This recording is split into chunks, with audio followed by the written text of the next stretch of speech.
the cool thing about this network that we're starting is God had put it on separately on both my friend and my heart. That was one thing that was really just interesting. Like this was very kind of Holy Spirit led and very organic. Like, what if we did this? And then I think what's been really interesting is the amount of women that are already getting connected. So, like, we have this group text thread, and we just keep having to change and move threads because more and more women are getting connected to it. So, I think people who want to start a network, especially one that's like for a specific, group of people, there's got to be some Holy Spirit momentum.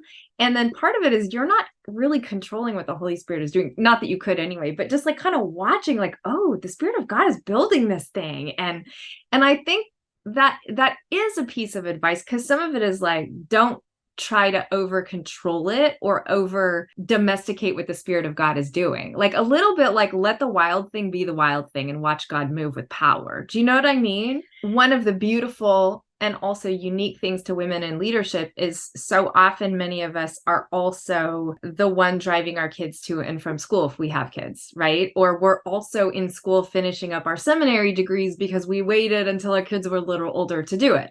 And we're also the ones remembering to return the library books because we remember the due dates at the library or the library cards in our name.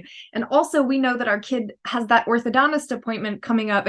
And so I think in some ways, especially with women, you have to think outside of that typical box. You're not going to be able to have your Zoom meetings at 7 a.m. on Thursday mornings because a lot of the moms are getting their kids out the door to school.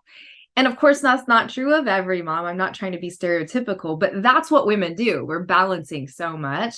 And so I think to be able to think outside of the box and what really empowers women would be a schedule built around women and their specific needs and their specific, all of the things they're balancing. So it might look a little bit non-traditional. It might look a little more organic. The times are going to be different. I guess if you're going to apply that universally to other networks, I think whatever network you're trying to build, that's something to consider, that there may be other ways of going about it outside of that kind of traditional Thursday morning at 8 coffee type of thing.